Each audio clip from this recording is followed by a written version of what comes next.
Let's be blunt. The biggest reason Ukraine is losing the war is because here in the United States Congress, the hard right has paralyzed the United States House of Representatives from taking necessary action. House Speaker Mike Johnson is under pressure now from Senate Republicans. They're urging him to stand his ground against Congresswoman Marjorie Taylor Greene. MTG has threatened to maneuver an effort to oust Johnson, even as other conservatives attempt to force his hand in not providing aid to Israel and Ukraine. Joining me now with the latest is The Hill's Brett Samuels. Brett, MTG sent a Dear Colleague letter to Republicans earlier. What's she saying in the letter, and how is Speaker Johnson reacting?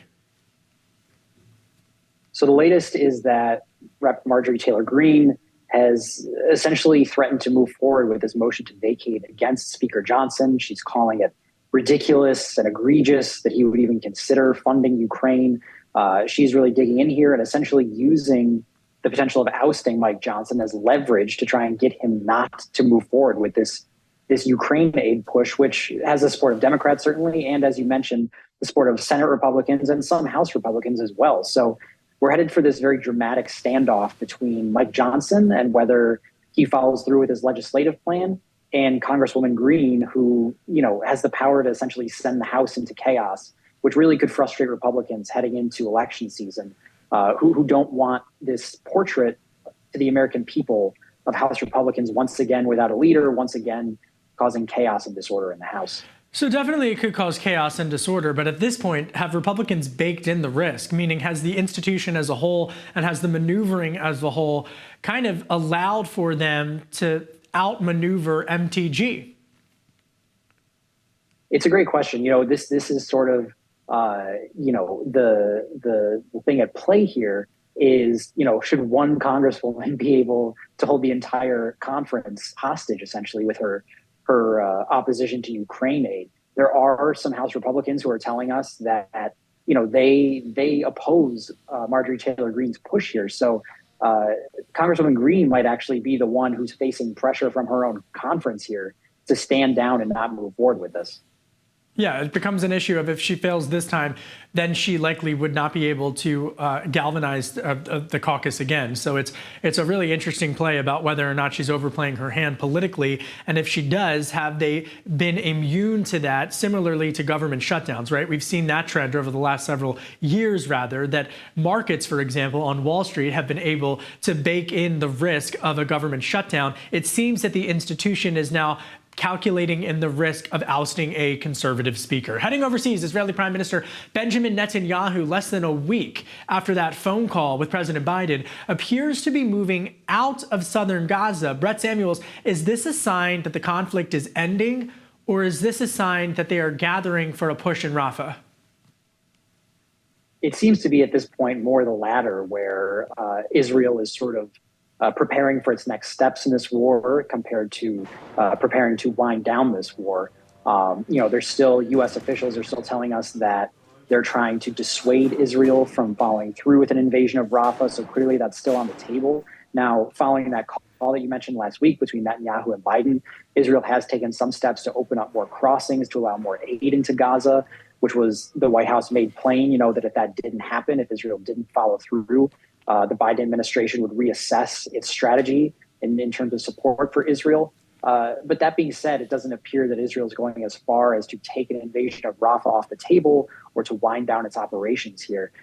So it seems more a question of when than if when it comes to Israel's next military plans. And Secretary Austin testifying on Capitol Hill earlier today with that update from the Pentagon. But how is the White House reacting to Netanyahu's insistence on a Rafah invasion? The White House, just as Netanyahu is sort of digging in on this, the White House is similarly digging in on this. Officials have told me that they are really stressing to Prime Minister Netanyahu and other Israeli officials that this could be a very consequential and bad idea to invade Rafah, that it would put women, children, civilians at great risk if they follow through this invasion. Secretary of State Blinken just today on Tuesday spoke that the United States is continuing to really impress upon Israel the risks here in terms of an invasion of Rafah. And U.S. officials have told us that they are still hoping to meet with an Israeli delegation to basically lay out their concerns about this potential operation. So, even though Israel has taken some steps to get more aid into Gaza, there is still, I think, a fair amount of concern at the White House that Israel might still follow through with this invasion into Rafah. All right, so while lawmakers are grappling with foreign aid, there could be a FISA vote later this week, as soon as Wednesday. What's the latest? So this FISA debate has really created sort of interesting divisions, interesting alliances on Capitol Hill, where you have certain Democrats, certain Republicans in line with one another. For example, Jerry Nadler, a Democrat, and Jim Jordan, Republican, have sort of aligned on this. Where you have two camps. One camp, wants more privacy protections in this FISA bill. The other camp thinks that more privacy protections would undermine the law. So that's what's at stake here, and that's sort of the two sides of the argument. There's supposed to be an all-member briefing on this before a potential vote on Wednesday. So, the question is, can the House once again overcome the divisions and sort of chaos within that chamber, or will the Senate essentially force the House's hand with a clean FISA renewal here? It's pretty interesting when you've got Nadler and Jim Jordan, quite literally, to Congressman Jim Jordan, rolling up the sleeves, taking off the blazer, and executing some type of bipartisanship. Who says bipartisanship is dead in Washington, D.C.? All right, what's going on with impeachment in the Senate? There's going to be that trial for DHS Secretary Alejandro Mayorkas. Going to happen, not going to happen? It's a nothing burger in the Senate, right? Absolutely, yeah. The short answer is no. The trial is not going to happen. Democrats control the Senate. They are looking to quickly do away with this, whether it be through a vote to dismiss the articles of impeachment, whether it be to delay it or bury it in some kind of special committee. So it essentially is just, off their hands and is a non-issue moving forward. But House Republicans, this was a party-line vote. But even some Republicans in the Senate have acknowledged that these are not really the impeachable offenses that Secretary Mayorkas has committed when it comes to what Republicans view as bad border policy. So this is going to be, as you said, a nothing burger, a sort of quick in and out with the Senate, where they just kind of clean their hands of it and move along with their other business. From DHS to DOJ, we haven't talked about Biden's handling of classified documents in a minute. I mean, how has the Justice Department reacted to the House Republican effort who are threatening to hold contempt proceedings with regards to their handling of the case? Yeah, DOJ officials have told us that, essentially House Republicans, that there's no need for this. They view it as sort of an unnecessary escalation. A DOJ spokesperson telling us, that this would be, an unnecessary step for House Republicans, especially after the Justice Department says that they, have complied with these other requests from House Republicans when it comes to this classified documents case with President Biden. Obviously, Special Counsel Hurd testified in the House a few weeks ago. So the Justice Department feels like they have been cooperative here. They have provided House Republicans with a lot of what they've asked here. And, they believe that escalating this to contempt proceedings is essentially unnecessary, is taking it a step too far, and is really just sort of a disproportionate response given the cooperation from DOJ in a lot of aspects of this. All right, let's head back out on the campaign trail, because former President Donald Trump, he had an abortion dodge earlier this week on Truth Social. He refused to say whether or not he supports a national abortion ban. That's alienated some of the evangelicals who wanted him to come out and say that. He said that it should be up to the states. Is this going to impact, or is the evangelical criticism of Trump going to impact who Trump picks for vice president? Yeah, that's sort of a good angle to watch, I think, on this, because the question is, Trump is trying to thread this needle, and in the process seems to have made no one happy, essentially, with dodging on where he stands on a federal abortion ban. The question is, for Trump, when he's looking at a vice president on this issue, does he want someone like Tim Scott, for example, who's been floated as a possibility, who is very openly pro-life, has said he would support the most pro-life legislation that could reach the president's desk when Scott was running for president himself? Or is that sort of out of step with what Trump himself is trying to do, which is to kind of skirt around this issue, not turn off moderate voters, not freak out voters who think he might support a national abortion ban? And does he go with someone like J.D. Vance, who just today was saying, that it was politically smart of Trump to not come out in support of a 15-week ban, for example? So these are the questions that Trump is going to have to weigh as he goes through the VP process. But certainly this issue of abortion and where Trump stands on abortion, he seems to have satisfied very few people with his answer on this. So this is going to continue to come up throughout the campaign, I think. And we do have some breaking news. Arizona's Supreme Court ruling that a near total abortion ban, a criminal abortion ban on the books in the state since 1864 is enforceable. Again, Arizona's Supreme Court ruling 4-2 that the state's near total criminal abortion ban is enforceable. Obviously, this is getting a lot of reaction as this story breaks and develops, but they have said, the Arizona Supreme Court, that they are keeping that law on hold while the trial court considers further arguments. So they've ruled that it's enforceable, but they put it on hold while the legalities are still being worked out in Arizona. Clearly, this is now going to dominate the national conversation around reproductive health issues. How has the White House reacted, and what are your sources telling you about what this means in the broader fight? Again, Arizona's Supreme Court ruling that 160-year-old piece of legislation on their state books is enforceable, but it's on pause until it continues to work its way through the courts. Brett Samuels, you're reporting. Yeah, this is a hugely consequential decision. Arizona, obviously a big swing state in the presidential election. There's also a Senate race on the ballot there. So, huge implications as far as November goes. But as you mentioned, this broader fight over abortion access, this is, the White House has told me and Democratic strategists have told me that this ruling is really, the timing is really perfect for Democrats to make their point here, as far as coming a day after former President Trump said that abortion should be left to the states. Democratic strategists telling me that this abortion ruling in Arizona is a perfect example of why, when you leave it to the states, this is what happens. These very restrictive laws can be enforced. Essentially, no abortions would be legal, with very, very, very few exceptions in Arizona if this law does take hold. So very consequential. Democrats believe this kind of proves their point that Trump's stance is truly an anti-abortion, sort of abortion ban stance in the end. So huge shockwaves, and advocates are trying to get abortion on the ballot in November as far as a referendum to protect abortion access. So that's another thing to watch. How does this juice turn out, especially for Democrats, come November? Brett Samuels, that's the politics of this, but obviously we're staring down this summer potentially a massive Supreme Court ruling as it relates to access to abortion medicine, mifepristone. The Supreme Court expected to rule likely in June sometime on that. And we all remember what happened in Alabama as it relates to IVF. Now you have Arizona, which, unlike Alabama, is a key battleground state, as you correctly point out. But the policy implications of this are likely that the Supreme Court is going to have to rule on another abortion case once this Arizona case makes its way through the process in the state, no?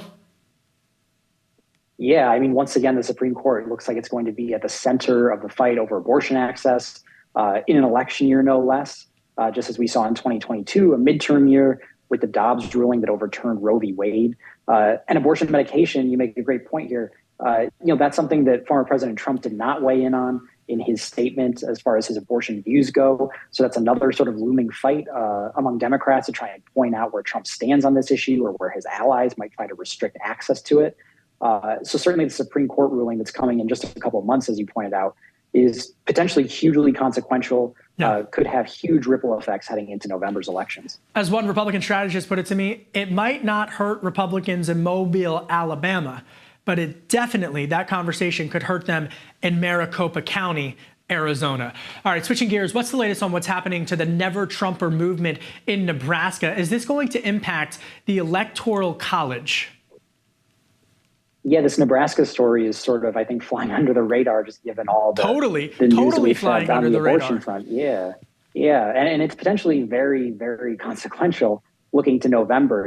As one Democratic strategist pointed out to me, this Nebraska district, if it's a winner-take-all ruling, essentially, where the winner of the state gets the electoral votes, whereas in the past it's been, this congressional district is divvied up based on the votes there as far as its electoral votes go.